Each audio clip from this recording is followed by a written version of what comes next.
નમસ્કાર દોસ્તો, શાંતિશ્રમ ન્યૂઝમાં આપનું સ્વાગત છે।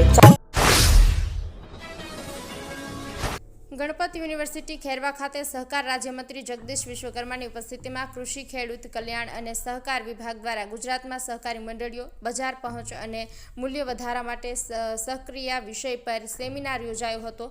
આ સેમિનારમાં મંત્રી શ્રી જગદીશ વિશ્વકર્માએ જણાવ્યું હતું કે વિદેશમાં કમાવા જવાની જગ્યાએ ગ્રામ્ય માળખાને વધુ મજબૂત બનાવીએ, જેથી કરીને સ્થાનિક રોજગારી અને ઇન્ફ્રાસ્ટ્રક્ચર ઊભું કરી શકાય છે, જેનો સીધો ફાયદો ગામડામાં વસતા લોકોને મળી રહેશે। મંત્રી વિશ્વકર્માએ ઉપસ્થિત તમામ એપીએમસી ચેરમેન તથા તેમની સાથે પ્રશ્નોત્તરી કરી હતી, જેમાં સહકારી ક્ષેત્રે શું વિશિષ્ટ કરી શકાય છે તે બાબતની ચર્ચા કરી હતી। બનાસ ડેરીની નિયામક મંડળની ચૂંટણી યોજાય તે પહેલા ચૂંટણી પ્રક્રિયાનો વિરોધ કરાયો। નવીન પરમાર નામના અરજદારે હાઈકોર્ટમાં ચૂંટણી પ્રક્રિયાને લઈને પિટિશન દાખલ કરી છે।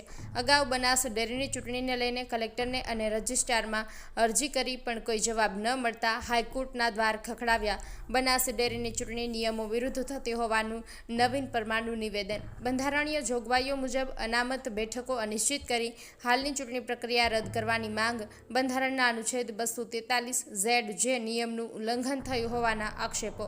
જો ન્યાય નહીં મળે તો સુપ્રીમ કોર્ટમાં જવાની લડવાની બતાવી તૈયારી।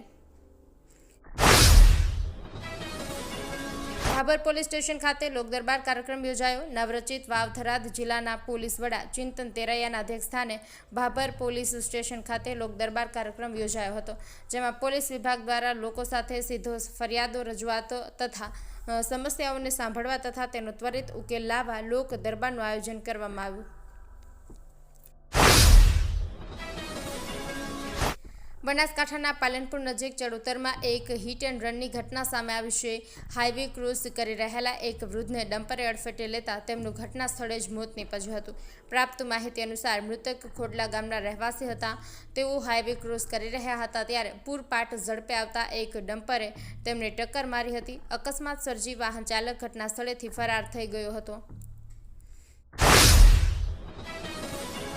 દિયોદર પંથકમાં શિક્ષણનું અનેરું ધામ એટલે Shri Tapasvi college of nursing તેમજ શ્રી તપસ્વી આર્ટ્સ કોલેજ, જ્યાં છે સંપૂર્ણ AC, CCTV, WiFi, digitally updated campus, BSc nursing સહિતના અનેક કોર્સમાં આજે જ પ્રવેશ માટે સંપર્ક કરો। Tapasvi college of nursing, Deodar.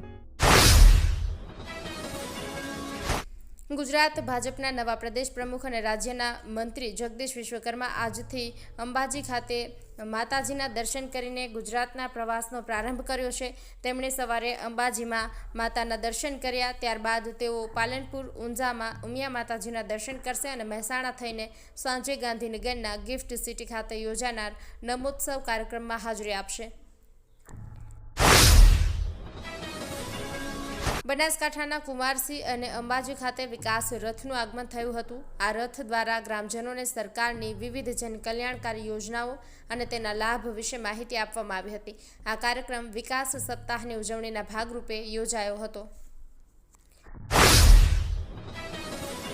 Palanpur કીર્તિસ્તંભ વિસ્તારમાં મહિલા તેની 13 માસની પુત્રી લઈને ખરીદી કરવા આવી હતી। આ દરમિયાન ગાયે તેમને સિંગડે ચડાવી હતી, જેમાં મહિલાના હાથે ગંભીર ઈજા થઈ હતી। પાલનપુર તાલુકાના વાસણ ગામના સલમાબેન જેણાભાઈ મીર તેમની 13 માસની દીકરી નૂરબાઈને લઈને પાલનપુર કીર્તિસ્તંભ વિસ્તારમાં ખરીદી કરવા માટે આવ્યા હતા।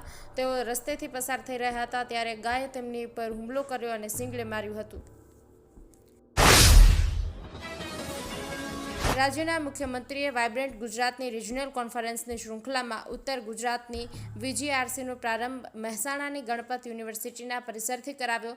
આ 2 દિવસીય કોન્ફરન્સના ઉદ્ઘાટન સત્રમાં માહિતી પ્રસારણ મંત્રી અશ્વિની વૈષ્ણવ ઉપસ્થિત રહ્યા હતા। રાજ્ય મંત્રીમંડળના વરિષ્ઠ મંત્રીઓ તથા દેશ વિદેશના વિવિધ ડેલિગેટ્સ તેમજ અગ્રણી ઉદ્યોગપતિઓ પણ આ ઉદ્ઘાટન સત્રમાં જોડાયા હતા। આ પ્રસંગે યોજાયેલા ટ્રેડ શો અને પ્રદર્શનને પણ ખુલ્લું મૂકવામાં આવ્યું હતું। ઉત્તર ગુજરાતનો એકમાત્ર multi city mall happy mall જે આવેલ છે જિલ્લાના વેપારી મથકો દિયોદર, ભાભર, રાધનપુર, વરાહી અને થરાદમાં, જ્યાં મળશે આપને વ્યાજબી દરે જીવન જરૂરિયાતની તમામ વસ્તુઓ તેમજ કપડાં, ગિફ્ટ આર્ટિકલ, પ્લાસ્ટિકની તમામ સામગ્રી, ક્રોકરી અને બીજું ઘણું બધું વધારે. તો આજે જ આવો હેપી મોલ અને કરો ખરીદી તમારી મનગમતી વસ્તુઓની.